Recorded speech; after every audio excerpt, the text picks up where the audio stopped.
One of my favorite movies growing up was this animated movie called Sword in the Stone. And it takes place in England, where there was just a very good king who ruled with just such love for his people until one day this king died. And the entire time the people were trying to search for that one true king, the king that would be good, the king that would take care of the people.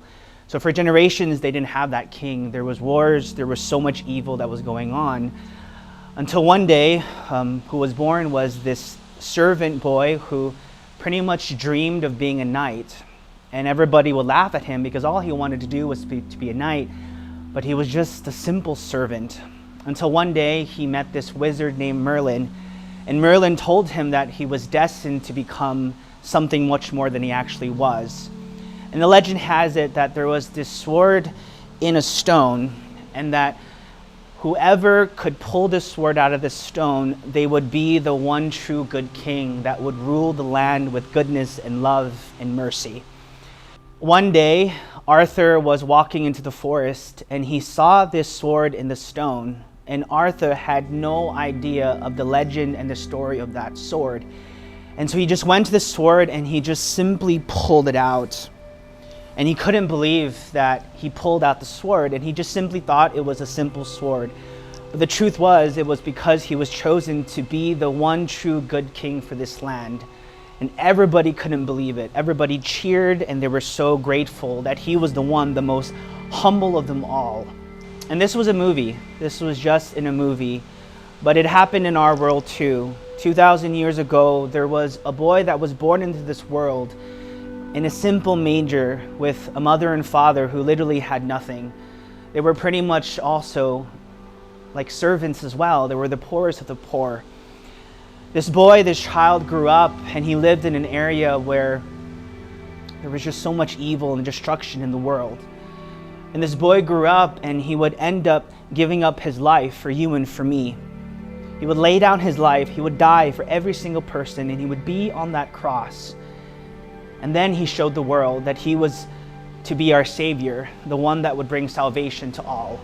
We live in a world where kings come and go, rulers come and go. But today we celebrate Jesus, who literally gave up his life for you and for me to be our King, to reign supreme in our life. In the gospel today, Jesus was on the crucifix. He was on that cross, and there were two thieves next to him. One of them did not recognize him as king, but the other one to his right looked at him and said a simple phrase: "Jesus, when you come into your kingdom, please remember me." Jesus looks at the thief and says, "Today, you will be with me in paradise." And I don't know about you, that's all that we can hope for, is that we remember today that Jesus is our King, and he desires to be the King of our hearts, our minds, our families, in this world, this nation, who is in desperate need of a very good king, and we have one. In my office, I have this big image of Jesus Christ the King. He has a crown, he has a scepter, and on his left hand it's the globe, it's the world, and it represents that Jesus is the King of our world at this moment. And sometimes we forget that Jesus is in charge. And every time I look at this picture of Jesus Christ the King, it's like as if Jesus is asking me, do you believe that I am your King?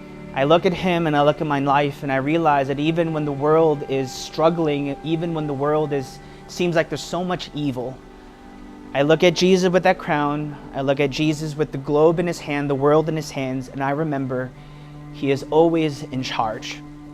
So the question I have for you today is this: does Jesus reign in your life? Is he the King? Is he someone that you know is always in charge, even when we don't always see it?